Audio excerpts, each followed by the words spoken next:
Hello guys and welcome to my channel. In the previous video I showed you how to customize DNA bone expression for your Meta Human DNA files, and in this video I'm going to show you how to customize the blend shapes.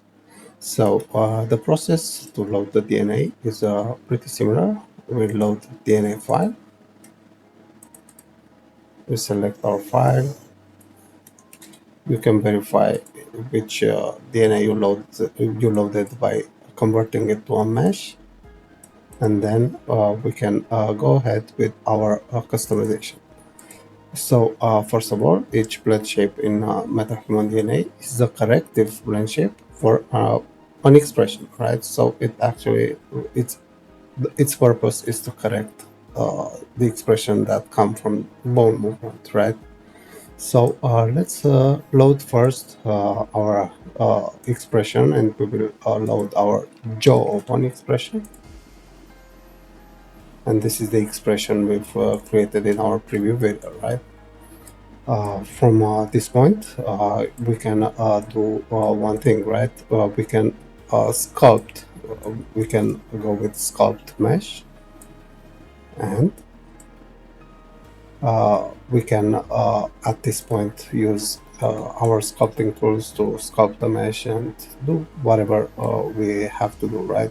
For the purpose of this video, I'm just gonna create something visible on our blend shape so we can see its output in Houdini, right? So now that I've created the blend shape deformation, I want this correction, right? That I want for my jaw open expression. I need to bake it, right? So I need to make it part of my DNA. So I'm gonna go with DNA and set DNA expression. Here we have two additional pins. We have the mesh, which is gonna be our DNA expression by default without any corrective, and the target is gonna be our DNA expression with our correction included, our sculpted correction included, right? Because our blend shape needs to hold only the deltas within these two, right?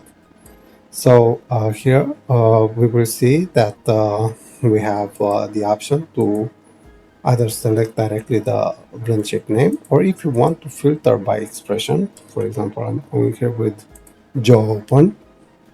Now when I go to blend shape name, I will see the jaw open blend shape here, right? It's just a filtering, right?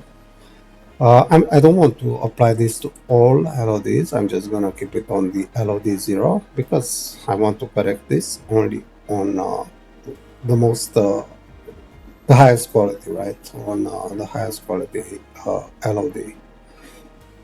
Now that I have everything in place, I'm just gonna click on set blend shape, right? Now the next thing I can do is either customize more blend shapes like this, similar to what I did in the expression video, but for this video I'm just gonna right? I'm just gonna export this to the file. So let's write the DNA file, and now let's load it in Houdini. In Houdini, I'm just gonna load my DNA from where I saved it, and let's test it out. And now when we test our blend shape, we can simply go ahead and trigger our jaw open expression, and we will see our deformation. So this is how you customize expressions in Mesh Morpher Graph, and this is how you customize blend shapes for the expressions in Mesh Morpher Graph. I hope you like this functionality, and see you around. Bye.